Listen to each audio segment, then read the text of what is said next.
Suddenly, these sweeteners that have fructose in it are everywhere, and they're being put in processed foods. And today, about 15% of our diet contains sugar. And some people, it's 25% of our diet is sugars and added sugars. 1700, we were only eating 4 pounds of sugar a year. And today, we're eating, 140, 150 pounds of sugar a year.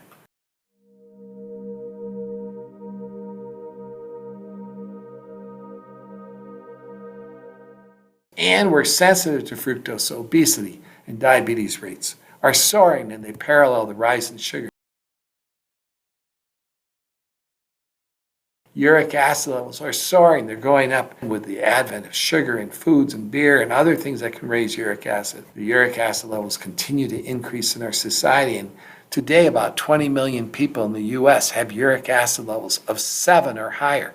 And that's the level where you start seeing gout. And when you have gout, guess what? You see a lot of obesity. You see a lot of diabetes. You see a lot of kidney disease. You see a lot of metabolic syndrome. Gout is the greatest risk factor for all these diseases. They're all part of one syndrome.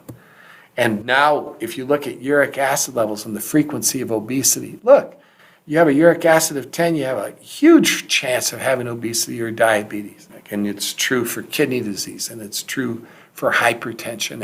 And the higher the uric acid, the greater the risk. And even in people who have a high uric acid, who have no other risk factors, no obesity, no diabetes, no elevated triglycerides, those people, if you have a high uric acid, you're at increased risk. And this slide shows that you have an increased risk for obesity and hypertension and kidney disease and diabetes and fatty liver.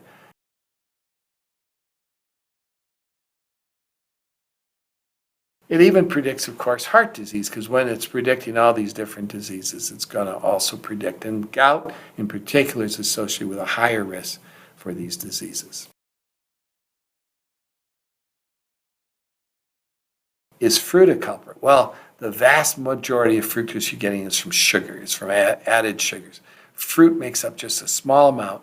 And most fruits, when we eat them, we're only eating a small amount, and the fruit has only a limited amount of fructose when we're eating an individual fruit. If you had a bowl of grapes on the couch, you're going to get fat. An individual fruit is not going to do it. It's got fiber, it's got vitamin C, it's got potassium, it's got a lot of things that block the effects of fructose.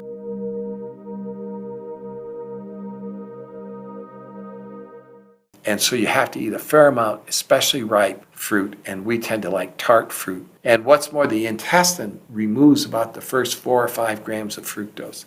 So that really helps out a lot too.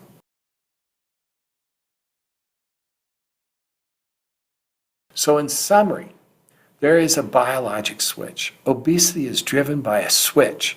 That switch is fructose. And how the fructose works is it drops the energy in the cell, creating a false sense of starvation. And the major sources of fructose are sugar and high fructose corn syrup. They make up the most. And it's really liquid sugar that's the worst. Humans are more sensitive to fructose because they had a mutation. And we're eating a lot of it. Some people make it 25% of their diet.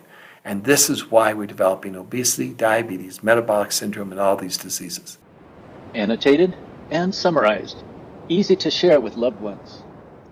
The description below the title for this video has these summary points.